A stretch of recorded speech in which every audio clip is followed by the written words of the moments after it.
Olá, continuamos aqui com a aula sobre teoria da justiça em Aristóteles. A gente viu na primeira parte dessa aula que a justiça é a expressão tanto da igualdade quanto da lei, ou legalidade, se vocês preferirem.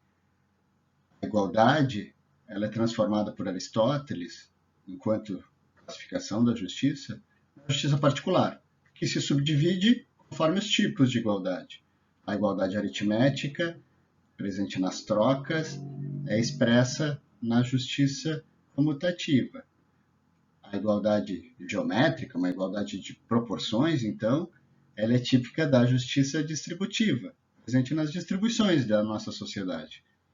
Por outro lado, a justiça geral é a que expressa a relação do sujeito com a lei. Mas isso vocês viram no vídeo passado. Vamos continuar aqui a teoria da justiça, que tem muitos detalhes e que vocês poderiam ficar um semestre inteiro estudando só a teoria da justiça em Aristóteles.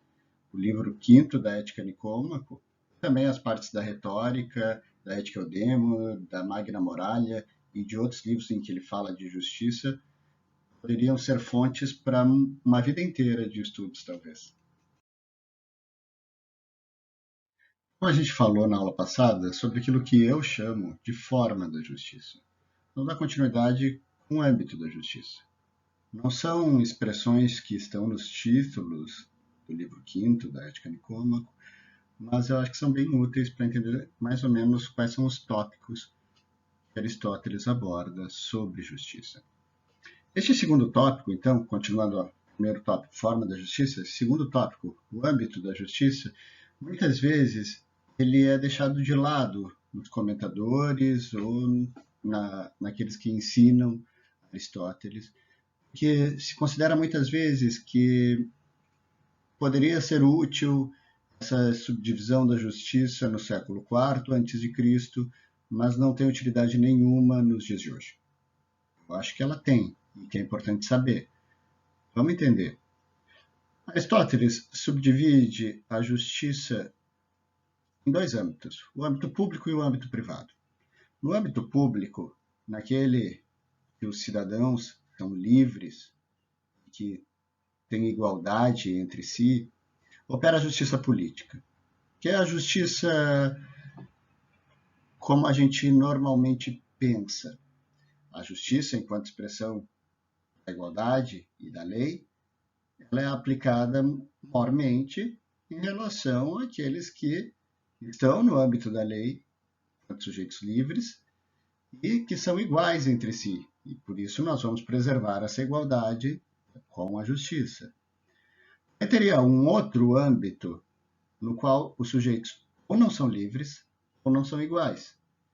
E esse âmbito da justiça doméstica, diz Aristóteles. As relações típicas de marido e esposa, de pai e filho, de senhor e escravo, de cidadão com estrangeiros, são relações típicas de desigualdade ou de falta de liberdade. Normalmente os dois. Obviamente que para a gente não faz sentido dizer que a relação entre marido e esposa ela tem desigualdade ou que um desses dois conjuntos não opera com liberdade, porque isso realmente ficou no passado. Isso não está nem na teoria aristotélica mais, já que eu lembro vocês, a gente está estudando o aristotelismo, ele continua sendo desenvolvido e ele continua sendo modificado. Em relação ao senhor escravo, obviamente não existe mais escravidão, mas a relação entre pais e filhos. Bem, aqui a gente realmente tem um problema. Por quê? Porque os filhos, eles não são livres, eles dependem da vontade dos pais. Então, fica complicado dizer aqui que existe uma relação entre livres e iguais, quando a gente tem uma relação na qual uma das partes exerce a liberdade pelas duas partes. Então, seria, talvez, um lugar no qual a gente ainda teria um tipo de justiça diferente. Já falo mais sobre essas diferenças. O senhor escravo, obviamente, não tem mais sentido hoje, mas algumas relações de produção continuam sendo bastante desiguais e teria que ter algumas anotações enquanto à justiça. Por fim, a relação com os estrangeiros talvez continue da mesma forma que ela era no século IV a.C. Os estrangeiros estão afastados do nosso âmbito político. Vejam, a gente acha que tem uma justiça diferente em relação aos estrangeiros. Nós vivemos naquilo que o Amartya Sen, que é um excelente filósofo do direito, é um economista, já ganhou até o Prêmio Nobel de Economia, aquilo que o Amartya Sen chama de paroquialismo. O que é o paroquialismo? O paroquialismo é o contrário do universalismo. É a nossa capacidade de pensar tribalmente. Nós pensamos na justiça relacionadas à nossa proximidade, ao nosso âmbito político. Como é que fica o estrangeiro nessa relação de justiça? Pensem um pouco. Nós temos várias decisões internas que afetam membros de outras comunidades políticas. Por exemplo, o que nós faremos com os nossos recursos naturais? Pantanal, a Amazônia, o Cerrado. O que nós fazemos com esse tipo de recurso afeta diretamente o resto do mundo, já que nós não temos como isolar os aspectos ambientais dentro da nossa comunidade política. Mas, ao mesmo tempo que nós afetamos os outros, nós não damos voz aos outros. Uma democracia, uma característica central dela, é que aqueles que são afetados pelo resultado das decisões políticas têm voz nessas decisões políticas. Só que no nosso regime paroquialista, nós afetamos aqueles que não diretamente podem participar do processo político. O que faz com que talvez a gente não tenha uma democracia tão ampla quanto a gente pense. Observem que aqui a gente tem um tipo de justiça diferente.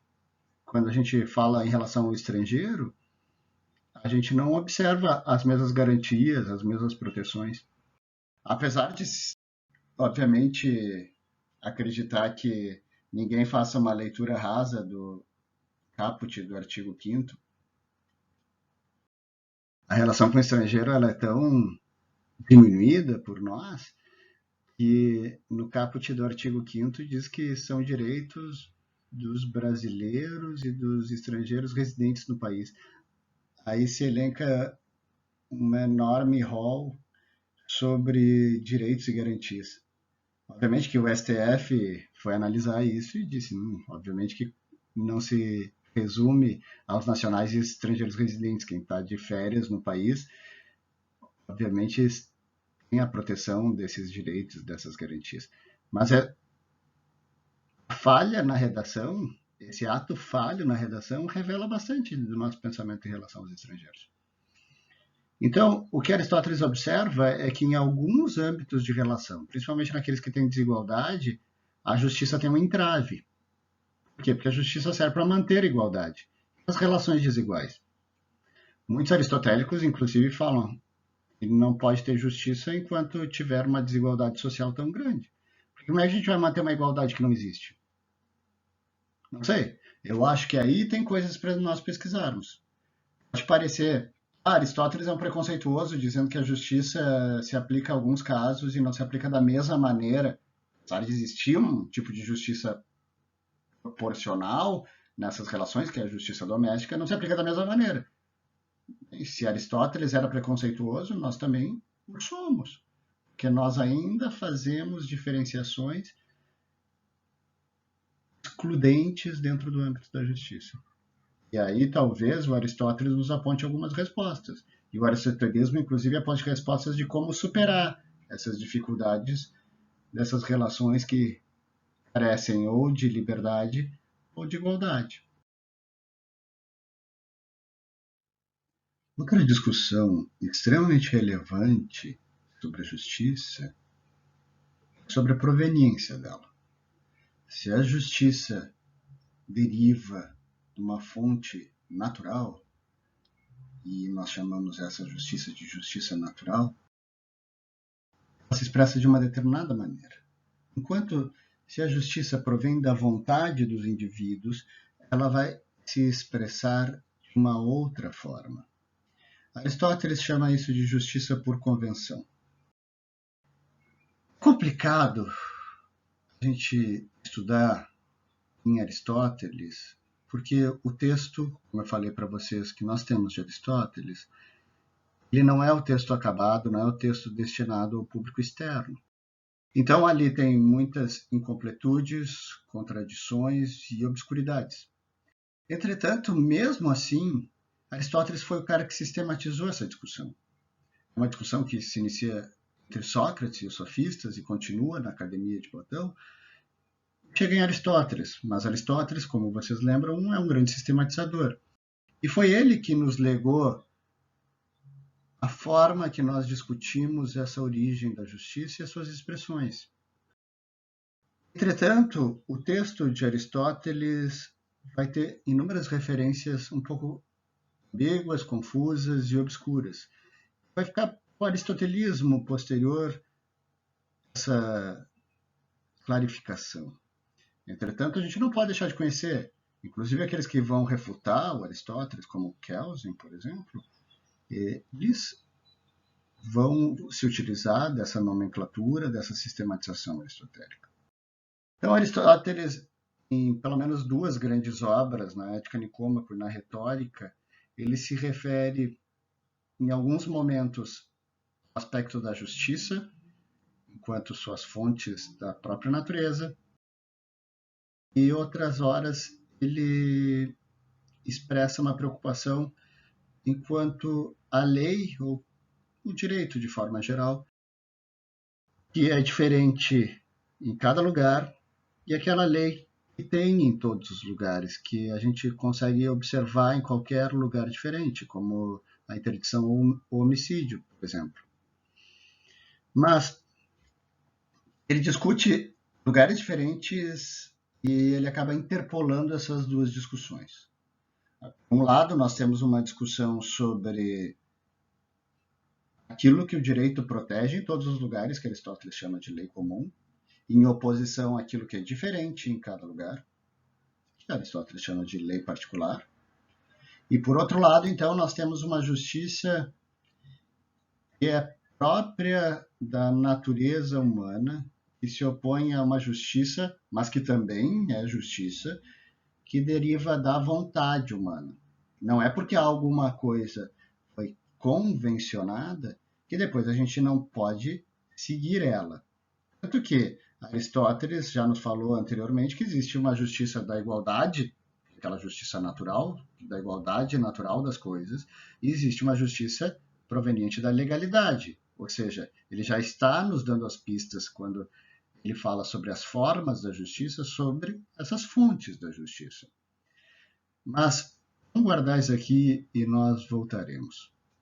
As imagens, para quem não sabe, são um quadro que representa a Antígona e outro que representa o Creonte. Já falo disso.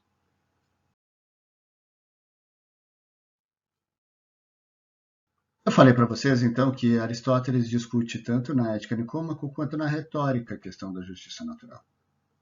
Só que quando ele fala na Ética Nicômaco, ele nos dá dois exemplos. E vocês sabem, os exemplos são importantíssimos para a gente pegar o que o filósofo do direito quer dizer. Afinal, como diz o Gadamer, compreender é aplicar. Se a gente compreendeu a teoria, a gente tem que ter a capacidade de aplicar ela.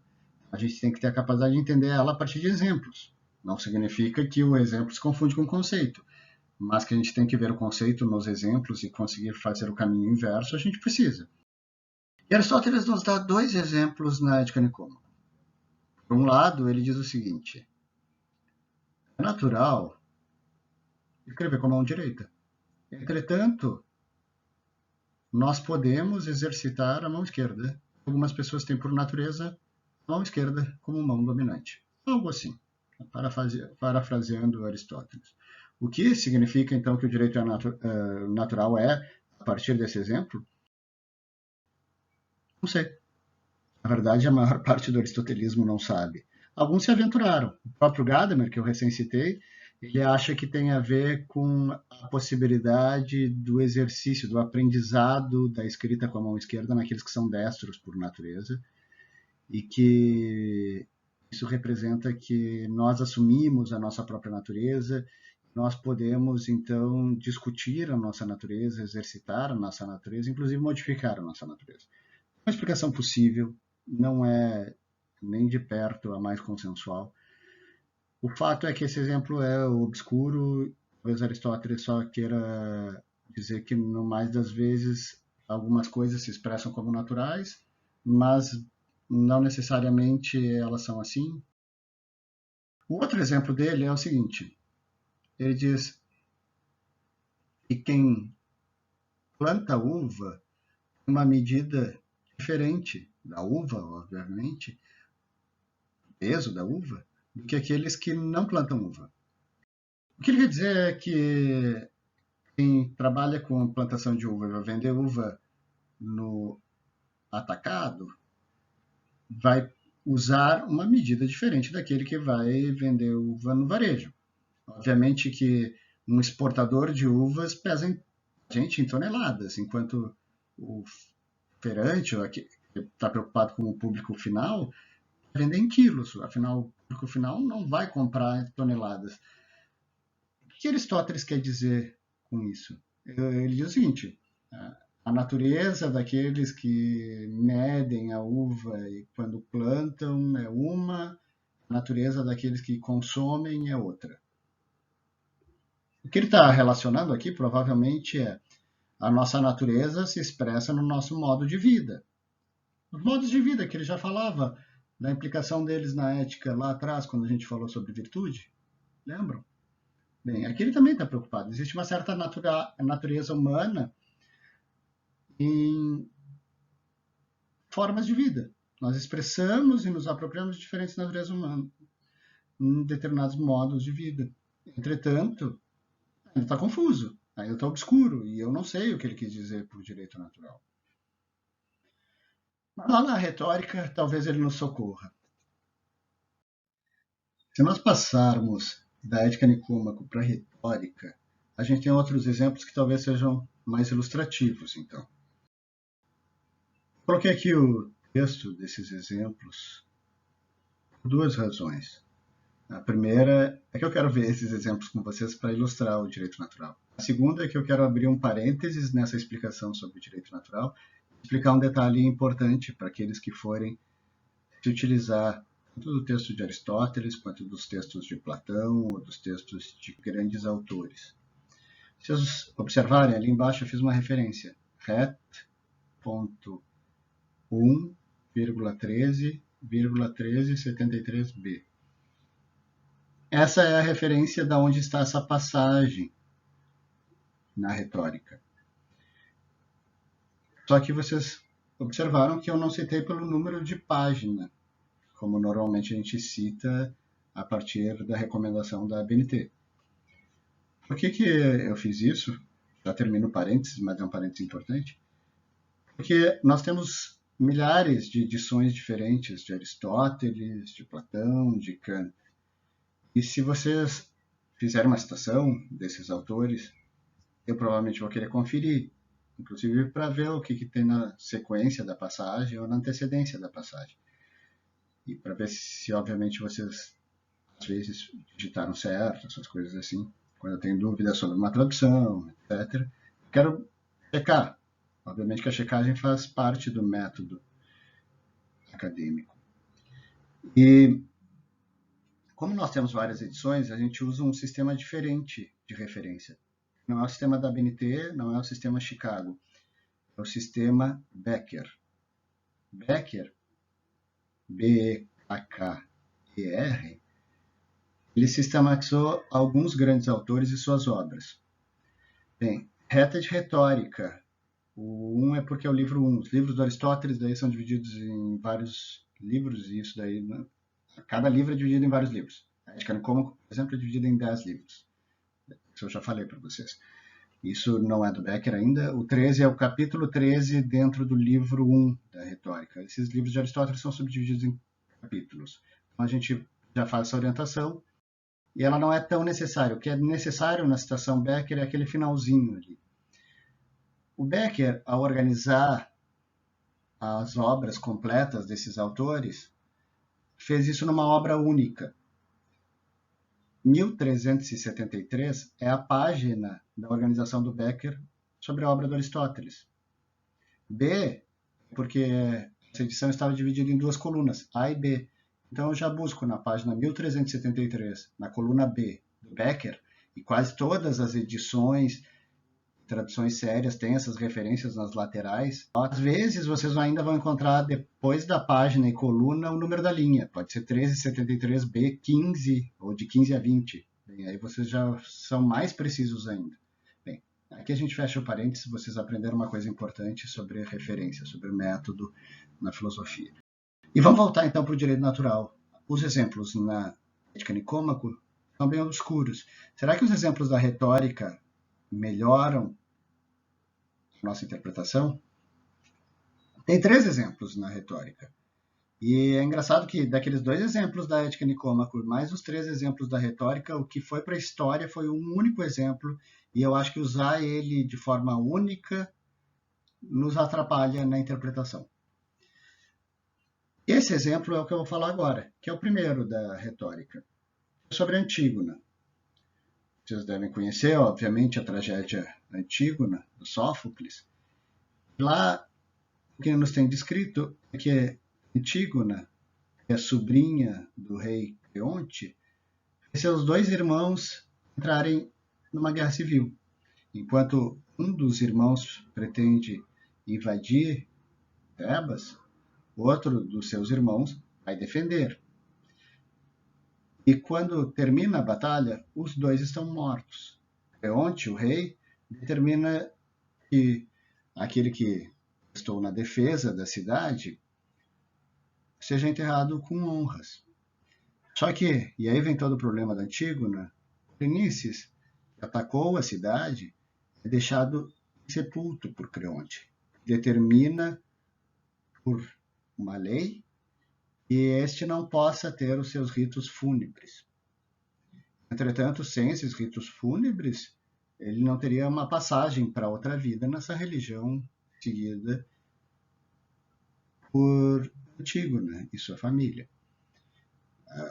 A maior parte dos gregos, em geral, mas os gregos, e eu não vou entrar em detalhes, tinham religiões da cidade e tinham religiões da família. Mas todas essas religiões tinham alguma forma, como as religiões ainda hoje têm, de sepultação dos mortos e realização de algum tipo de ritual religioso que ajude a passagem dessa morte. Bem, o que a Antígona faz? A Antígona se opõe ao Creonte, dizendo que o Creonte não pode proibir o sepultamento do Polinices, porque existe uma justiça muito mais antiga, que é dada pelos próprios deuses.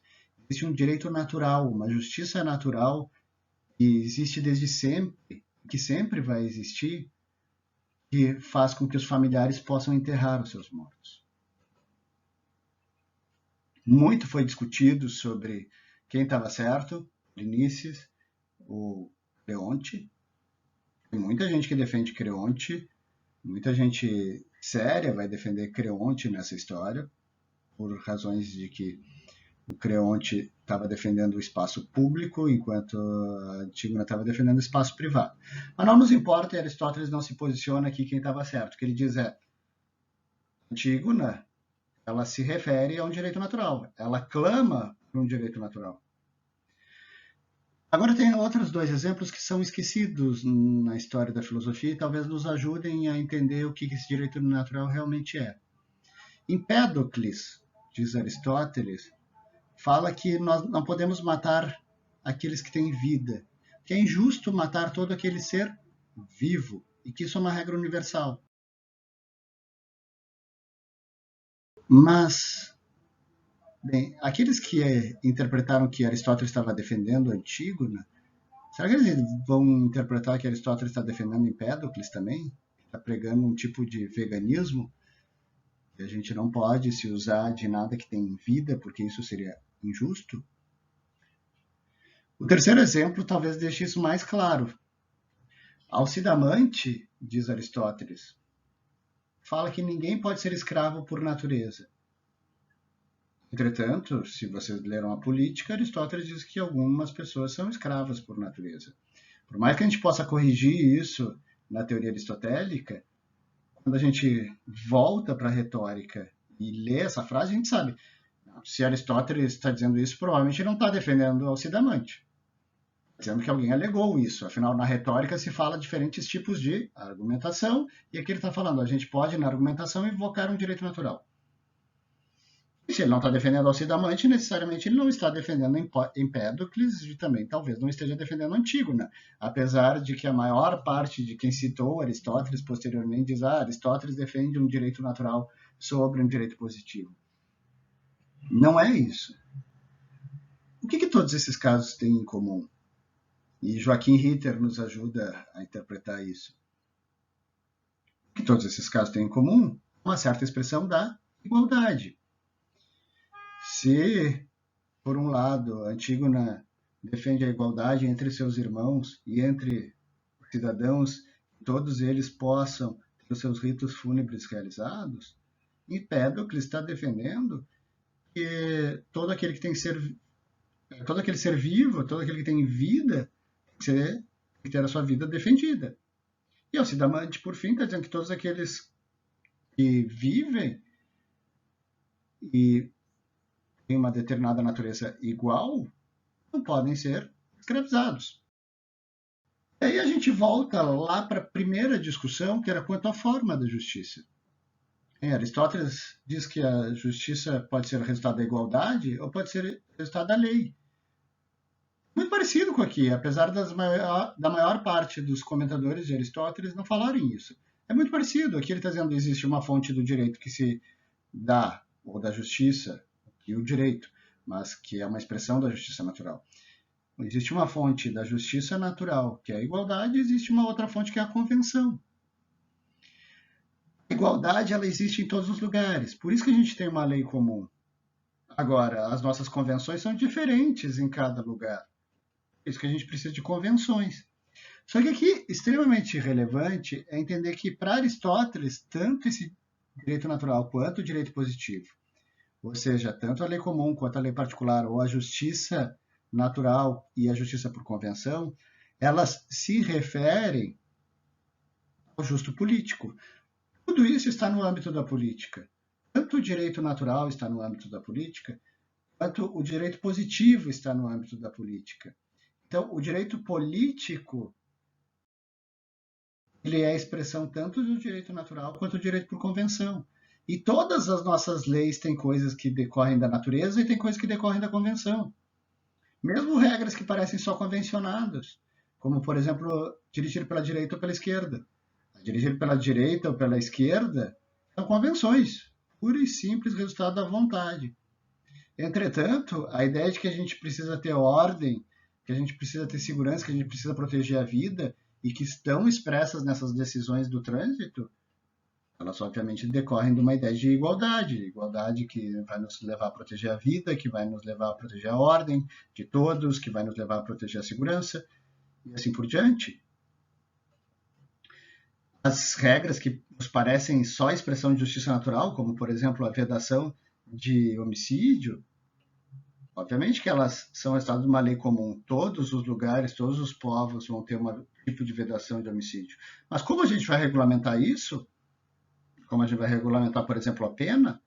Cada povo vai ter um regulamento diferente. Então, é extremamente importante, eu já falei para vocês naquela aula sobre justiça natural moderna, sobre justnaturalismo moderno, desculpem, e lá eu dizia que só no justnaturalismo moderno que o direito natural se desloca, sai do direito político. Só no direito natural moderno, o direito natural serve de critério crítico e substitui um direito injusto quando o direito positivo é injusto. Aos clássicos não existe essa sobreposição. Nós temos que discutir certas coisas que são por natureza e expressam a igualdade, mas a gente tem que discutir também como implementar elas. Inclusive, a gente tem como discutir a nossa própria natureza, porque a nossa natureza ela não é dada, a nossa natureza é construída. Isso é tão importante a política e é imprescindível para entender a justiça, entender a política. É imprescindível para entender a ética, entender a política. Novamente eu tive que parar para acender a luz. Eu sempre gravo de tardezinha, pelo visto. A gente chega agora em um conceito extremamente relevante para operadores do direito, que é o conceito de equidade. Para operadores do direito ao longo de toda a história. Esse conceito, sistematizado por Aristóteles, ele vai influenciar o direito romano. O direito romano normalmente é referido como direito do bom e do equitativo. Ele vai influenciar o direito inglês, que tem um ramo inteiro paralelo ao common law, tem o ramo da equity, e vai influenciar o direito anglo-saxão como um todo, e o direito romano-germânico não fica de fora. No Brasil existe referência à equidade tanto na lei de arbitragem, quanto no Código Tributário, quanto no Código de Processo Civil. O novo Código de Processo Civil vai ter várias referências conceituais. Se vocês olharem, ele às vezes não usa a palavra, na maior parte das vezes não usa a palavra equidade, mas ele está falando sobre equidade. Decisões do STF diretamente se referem ao conceito de equidade, é um termo muito utilizado. Mas por que ele é tão utilizado? Será que é um conceito extremamente conhecido? Eu acho que não. Eu acho que equidade normalmente é um coringa do direito. A gente tem alguns coringas: equidade, proporcionalidade, dignidade da pessoa humana, que simplesmente são usados da mesma forma que o coringa no baralho, que pode valer da forma que quem utiliza o quer, utilizado no direito. Eu não quero utilizar a lei, quando o operador do direito não quer utilizar o texto legal, ele diz, por uma razão de equidade, eu vou aplicar de uma forma diferente. Às vezes é proporcionalidade, às vezes é dignidade da pessoa humana, mas no fim das contas parece que o que está sendo feito é sempre um alacazinho, alacazam, faça-se o que eu quero. Obviamente, a equidade é um conceito técnico, não pode ser simplesmente utilizado da forma que o intérprete o pretende. Equidade tem um sentido próprio e a gente pode esclarecer esse sentido estudando.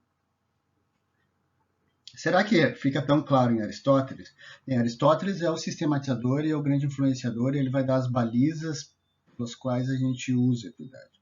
Entretanto, uma referência no fim do capítulo, tem uma referência no fim do livro 5º da Ética Nicômaco, de 2 ou 3 parágrafos em relação à equidade, e mais poucos parágrafos na retórica. E aí, novamente, a gente tem o mesmo problema que tem lá com a justiça natural. A gente tem pouco texto, a gente tem ambiguidade, obscuridade, contradições no texto de Aristóteles. Porque a gente perdeu as obras do Aristóteles que se destinavam ao público geral. E aí a gente tem que garimpar o que de fato esse conceito é e o que ele se desenvolveu ao longo da história da filosofia do direito, para poder operar o direito de forma adequada, com um conceito tão rico quanto o conceito de equidade.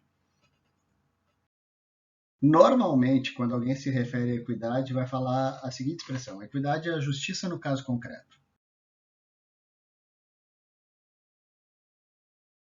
Bem, esse texto, dessa maneira, não está no Aristóteles. Porque a equidade é a justiça no caso concreto, não está no Aristóteles. E, normalmente, as pessoas se referem dizendo que ali tem uma exceção.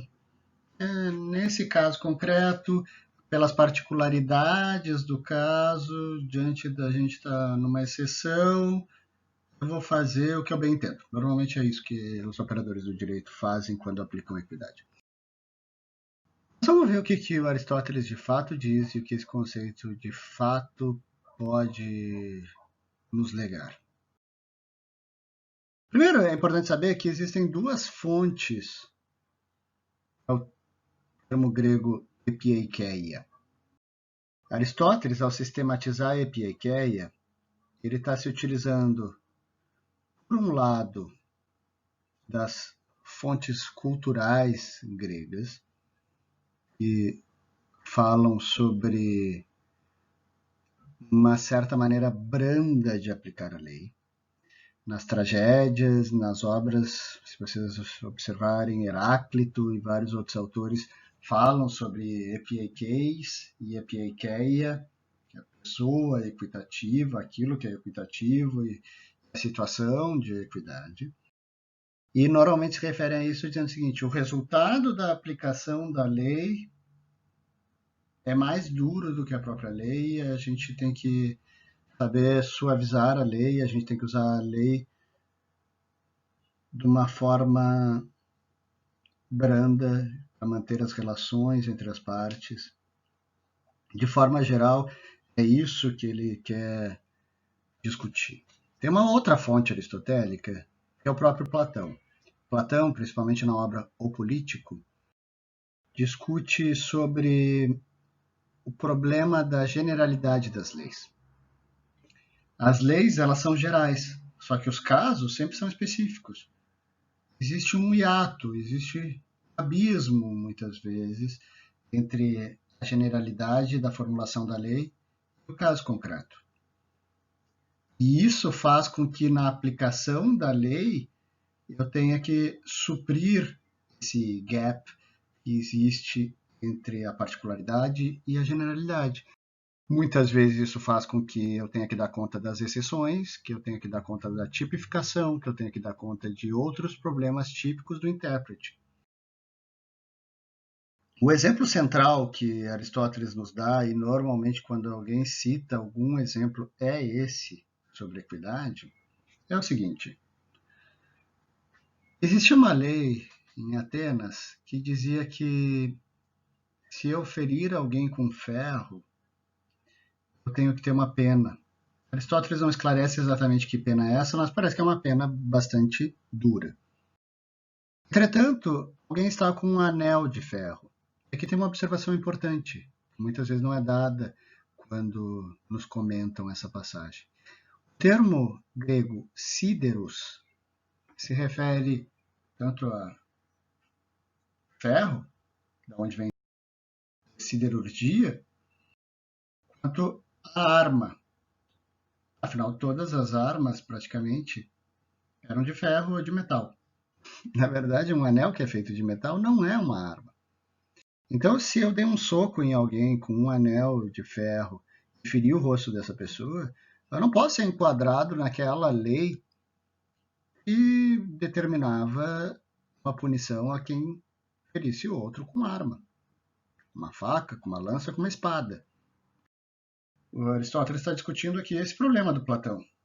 E também está discutindo sobre a questão da dureza na aplicação da lei.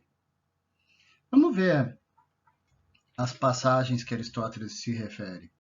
Na Ética Nicômaco, normalmente ele vai falar o seguinte: existe algo melhor que a justiça. Existe um justo para além da lei escrita, existe algo que corrige a justiça. E isso é a equidade. Mas na retórica, ele tem uma passagem que é muito bonita, e por isso eu coloquei aqui para vocês, e fala o seguinte, eu vou ler para vocês. Vocês leiam comigo. É igualmente próprio da equidade perdoar as falhas humanas. Meu olhar não para a lei, mas para o legislador. Não para a palavra, mas para a intenção. Não para a parte, mas para o todo. Não para o que uma pessoa agora é, mas para o que ela sempre foi ou tem geralmente sido. Também lembrar-nos mais do bem do que do mal que nos foi feito, e dos benefícios recebidos mais do que dos concedidos. Também suportar a injustiça sofrida. Também desejar que a questão se resolva mais pela palavra do que pela ação. Tão linda de Aristóteles, dizendo que, no fundo, a lei não pode ser usada como uma arma. A lei é aquilo que une as pessoas. Nós somos iguais, eu já falei para vocês, porque nós somos iguais perante a lei. Nós estamos dentro da mesma comunidade porque essa comunidade é uma comunidade formada por pelas mesmas regras. A gente está na mesma comunidade que alguém longe da gente, do que alguém que a gente não conhece, porque essa pessoa está sob as mesmas regras que nós. A lei é aquilo que nos une. E a lei é aquilo que tenta manter a justiça. Se a gente começar a usar a lei contra os outros, se eu começar a usar a lei para atacar os outros, para julgar os outros simplesmente, para excluir os outros, para punir os outros, para realizar injustiças, estou desvirtuando a lei. A lei ela tem que ser usada no seu sentido e não especificamente numa interpretação tosca e restritiva. Pensem no jogo de futebol. Existem, eu já dei esse exemplo para vocês, mas eu vou retomar. Existem várias regras do jogo de futebol, existe um livro de regras, eu imagino. Não sei, mas eu imagino que existe um livro de regras que defina todas as regras do futebol. Deve ser uma dúzia de regras por aí, com subdivisões. E nessas regras fala, por exemplo, sobre a demora na reposição de bola. Se eu tenho um tempo corrido, como é o do futebol, e eu começo a interromper demais o jogo, isso atrapalha o jogo. Então, obviamente, tem uma regra que determina que essa bola tem que ser colocada imediatamente em jogo novamente. Mas você sabe o que acontece normalmente quando um time está ganhando um jogo importante? Começa a fazer cera. O juiz ele não necessariamente pode punir o jogador que está fazendo cera. Por quê? Digamos que eu imagine que seja um bom senso repor a bola em 6 segundos. O sujeito usa 6. Ele podia repor em 1, mas ele repôs em 6, depois em 6 de novo, depois em 6. Ele está dentro da regra, mas ele está sem a intenção de seguir a regra. Ele está usando a regra contra o outro. Mas a regra é aquilo que faz o jogo, é aquilo que faz a comunidade entre aqueles que estão jogando. Será que eu posso simplesmente me aproveitar dessa regra? Sim. Talvez não. Talvez seja certo nesse sujeito, mesmo que ele tenha reposto a bola dentro do tempo que a gente esperaria, mas se ele pudesse repor a bola mais rápido, ele não deveria? Se ele pudesse não ter paralisado o jogo, mas a regra admite que ele paralise. Seria melhor que ele não paralisasse? Então existe uma maneira de estar dentro da regra sem observar a regra. É uma maneira de ir contra a comunidade formada pela regra, usar a regra contra o outro. Se eu persigo alguém através das regras, se eu, por exemplo, faço uma perseguição política a alguém, por mais que essa pessoa tenha descumprido as regras, será que eu ainda estou dentro da justiça? Talvez dentro da justiça, mas não talvez dentro da equidade. E ao mesmo tempo, quando eu estou diante de todas as exceções, se eu simplesmente aplicar a regra, eu não tenho que estar fazendo algumas acomodações na regra. Existem coisas que na maioria das vezes está certo, mas em alguns casos não está. E existe aqui um refinamento incrível sobre o que é exceção, o que não é exceção, como são os tipos de exceção, como a gente aplica, como a gente mede. Essa aula aqui ela não pode ser tão extensa assim, mas se vocês quiserem, leiam o meu livro, Teoria da Equidade. Lá eu detalho um pouco melhor como aplicar, espero, as exceções.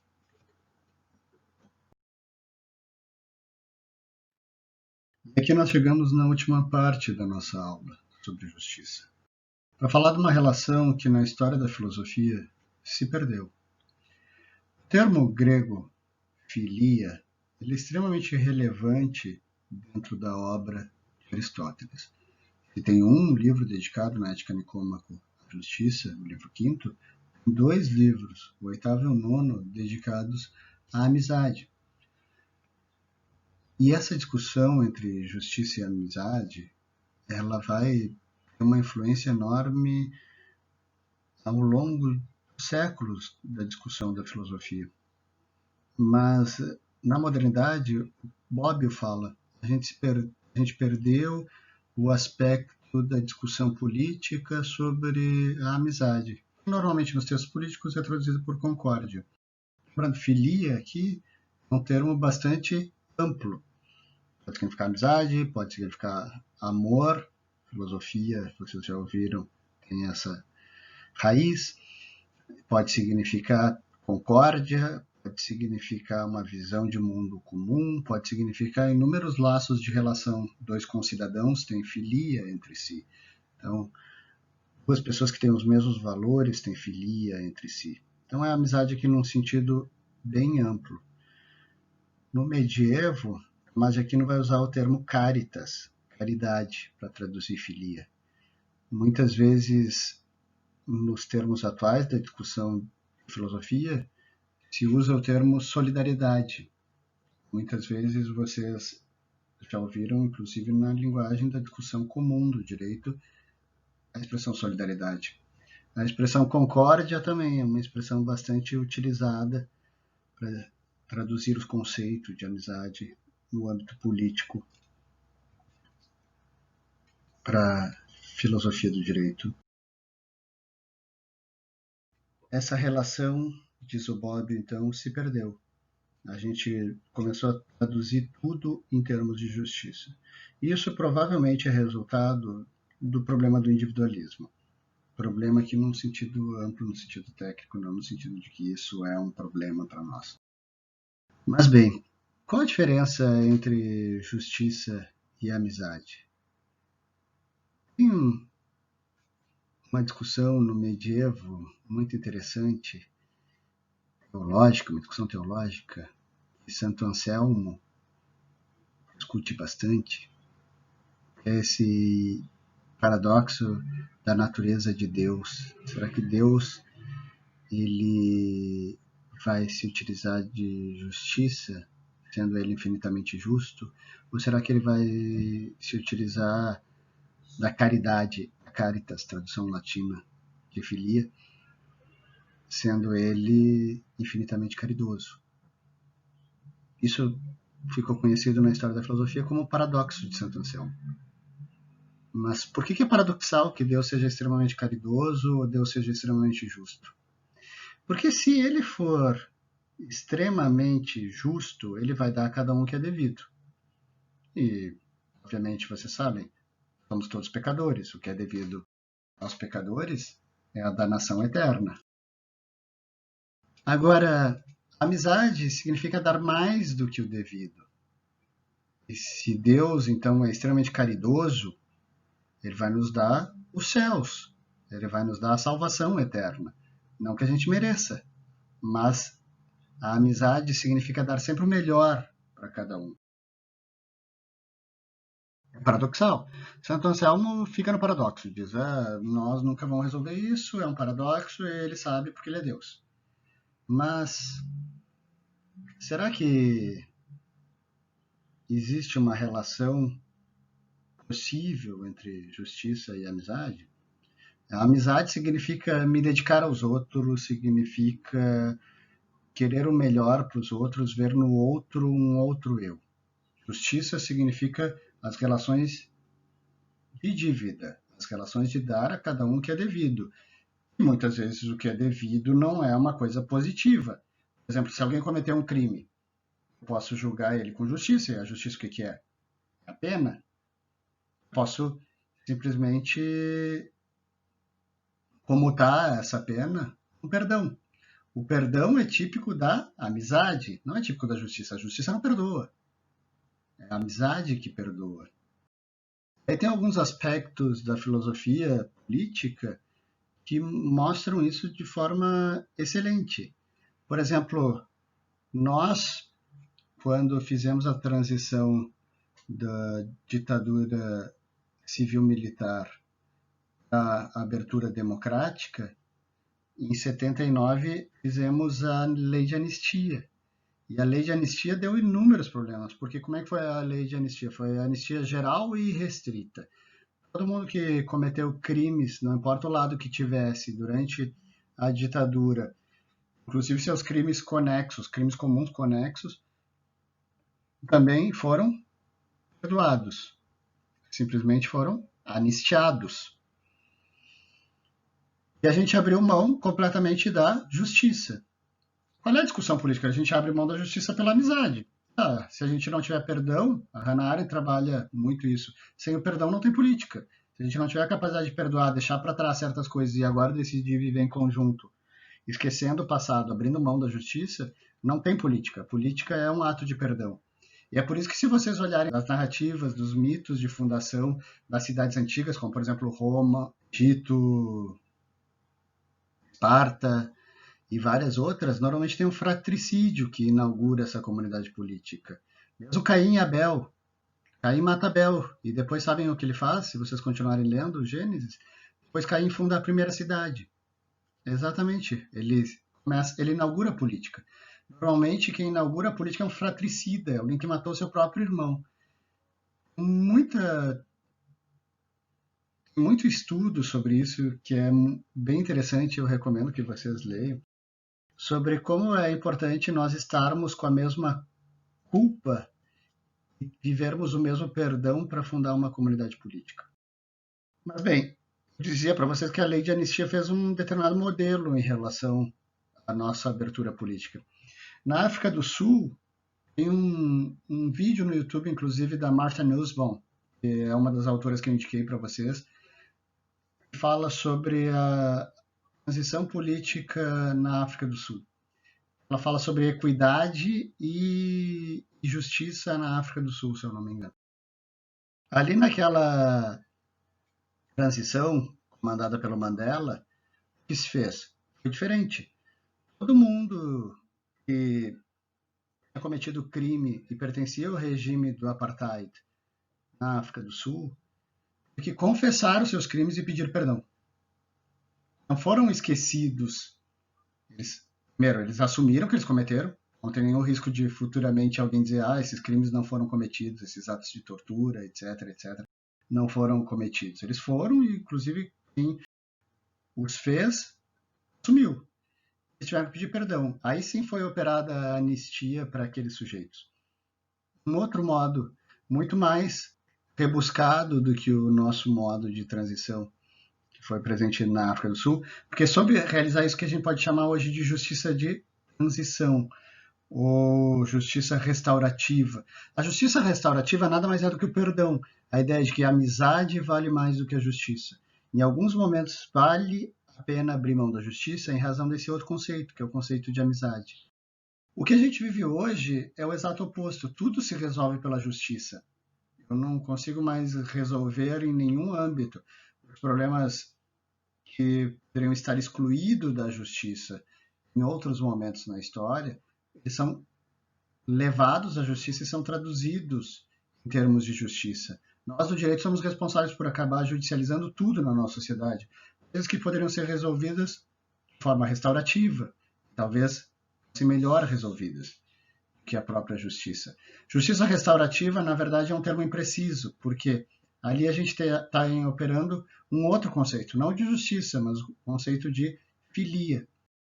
Acho que é um ramo super interessante para pesquisa e a gente poderia ficar muito tempo falando, mas eu só queria que vocês conhecessem essa discussão. A amizade, para Aristóteles, ela é mais importante do que a justiça, porque o fundamento da nossa sociedade, a nossa sociedade se funda sobre um ato de filia. E a finalidade da própria comunidade é esse ato de filia. Nós vivemos pela solidariedade e ajudar uns aos outros é o problema central da política. Afinal, o que a política busca é que a gente supra as nossas deficiências, que a gente consiga ter autossuficiência. E com isso, a gente possa viver nas virtudes. Então, a gente precisa que a política se volte a essa solidariedade. Mas só se mantém no tempo, a amizade que fundou e a amizade que a gente busca, só se mantém no tempo dentro da comunidade se a gente tiver justiça. A justiça é essencial. Lembra que Platão falou que nem uma comunidade de ladrões sobrevive no tempo sem justiça? Se na primeira partida de roubo a gente tiver uma injustiça, essa comunidade acaba. Então a gente precisa da justiça para manter a comunidade. Mas a gente tem que sempre lembrar que a justiça ela serve para a amizade. A amizade dá início à justiça e ela é o fim da justiça.